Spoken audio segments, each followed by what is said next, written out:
Sadguru Nath Maharaj Ki Jai, and welcome to Jagadambe Reads the Holy Books of India, Mahabharata 410. As you may remember, Krishna had to go to Subhadra and tell her that her son was dead. He went and sat by her side. They sat thus for a long time. Krishna said, Subhadra, you must not grieve for your son so much. He has reached the heavens. He's part of the moon. He's happy. We must not grieve for one who is happy. He is alive as long as his name is alive. Can anyone forget Abhimanyu in this world? Weep not, my dear sister. He lived as no one lived. As for his death, why, many will vie with each other for a death like that of Abhimanyu. We are all mortal.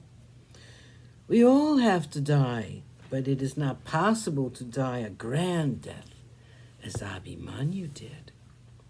People perform a number of good acts and a great number of sacrifices and yagnas to reach the realms of Indra.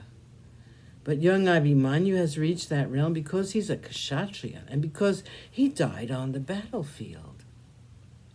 You are the daughter of the house of Vrishnis. You're the sister of heroes, the wife of the greatest hero in this world, the mother of the most wonderful hero that fought in the battle. It is not right that you should weep like this for our Abhimanyu. Come, rise up and wipe your dear tears.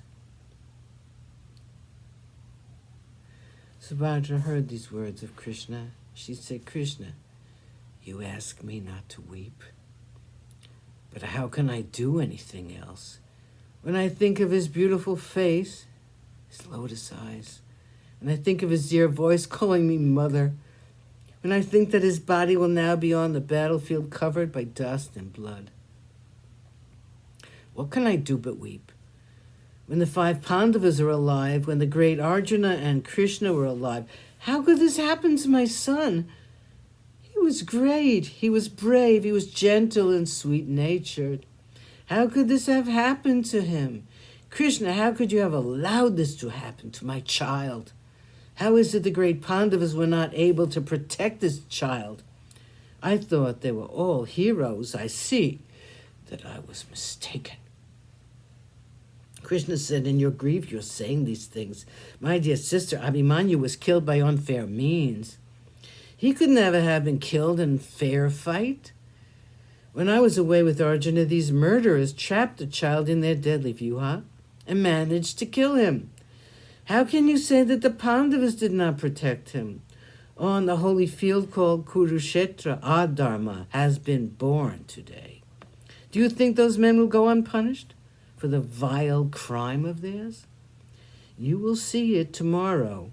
Arjuna has sworn that he will kill that sinful Jayadratha tomorrow before the sun sets. This is the last night he spends on this earth. He will be killed mercilessly tomorrow. Cast away this sorrow. Think of your son as one of the gods today. He died as a kshatriya should. Think of the many mothers who have lost their sons during these 13 days of war. Have they not been brave? You are to stop this weeping and comfort poor Uttara, who is heartbroken. She's bearing Abhimanyu's son. You must guard her.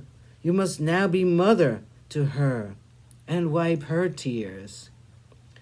Abhimanyu died the death of a hero. He was killed ruthlessly by 6 great heroes on the side of the Kauravas. His death will be avenged by Arjuna. You can be sure of that. Come now, console your child Uttara. Krishna made her go to Uttara and comforting them both and Draupadi. He came back to Arjuna. Arjuna was waiting for him. He had all the things ready to worship Krishna. This was, to him, a daily ritual. He offered flowers and fruits and honey to Krishna after worshiping him. Krishna said, go to sleep, Arjuna. I will strive for your success in the war that is to be fought tomorrow. Krishna took leave of Arjuna and, ascending his chariot, was driven by Daruka. He went to his apartments.